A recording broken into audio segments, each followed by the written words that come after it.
with Biden leading the polls, President Trump needed a strong performance last night. Do you think he got it? I think he did. I think he did a lot better in this performance than he did the last time. As a matter of fact, just having a more civil exchange, I think, was beneficial to him. Certainly, his support base is going to stick with him no matter what. But I think that around the margins, people were more satisfied with his performance this time than last time. So I think he did a lot better this time than he did the last time.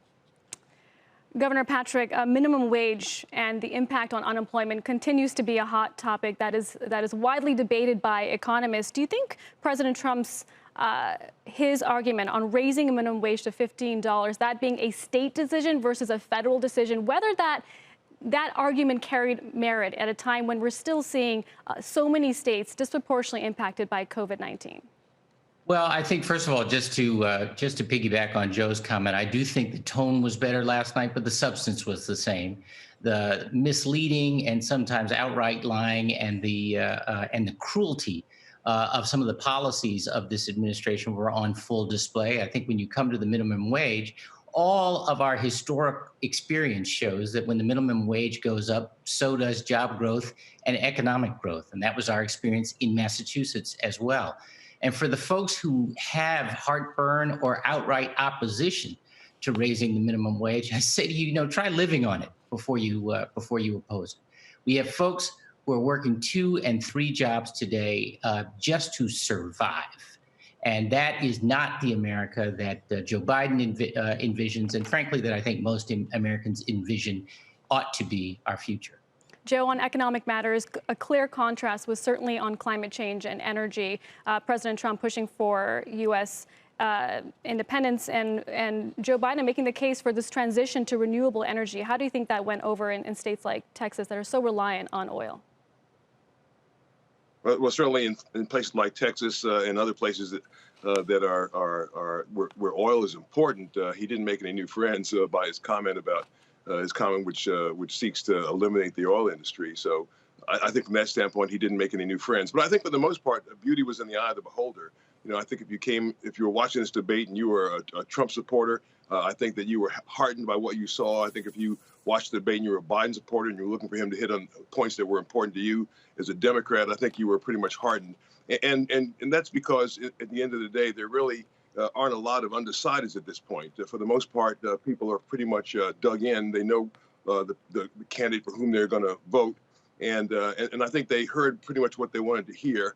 And if there's anything left on the margins, I mean, with suburban women or with African Americans, I think that neither candidate disappointed much. I think that Biden certainly has the upper hand with suburban women, but I think Donald Trump might cut off win a few African American votes by virtue of his work with HBCUs and also by what he's done with criminal sentencing reform, which is relatively significant, and his attacks on Joe Biden as it relates to his support of the crime bill in the 90s certainly might tick away 1 or 2 points from voters of color. But I think for the most part, Biden will get the majority of black votes. But Donald Trump does well if he ticks off a few points from black voters by virtue of what he's done with HBCUs and criminal sentencing reform. Governor Patrick, you agree or disagree with that?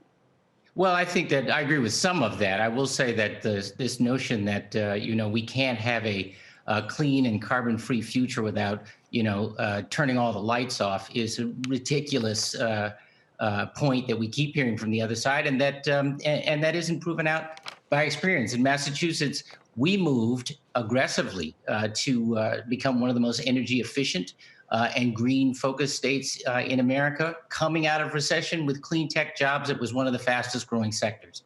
Wind is one of the largest, Texas is one of the largest producers of wind energy today. We didn't end the Stone Age because we ran out of stone. We ended the Stone Age because we had a better idea. And we have a better idea with a carbon-free future and lots of opportunity to transition people who are in the oil and gas industry today to that future and create great jobs as we go. Joe, well, one of the biggest foreign policy challenges, experts would say, will be China going forward. Do you think we learn more about President Trump or the former Vice President Joe Biden's China policy? In I my don't know that we case, learned anything new. Joe, go I'm ahead. sorry. Go ahead. Go no, ahead, please, Governor. please. Yeah, It's all right. I don't know. Yeah, I don't know that we learned anything new with regards to where the candidates stand on China. I think that they were effective. Certainly, President Trump made an effort to point out what he thought were Joe Biden's weaknesses with regards to China. I don't know that it moved the needle in terms of the vote. Again, I think if you were a Republican, you were pleased with Donald Trump's performance and you liked what he said about China and what he's doing. If you were a Democrat, you were, I think, for the most part, prone to believe Joe Biden. So I don't think that there was much in the way of moving the needle. So I don't think there was any real progress made. There was no new information that was set out last night that I think moved the needle in any significant way. Running out of time, but Governor, quick word.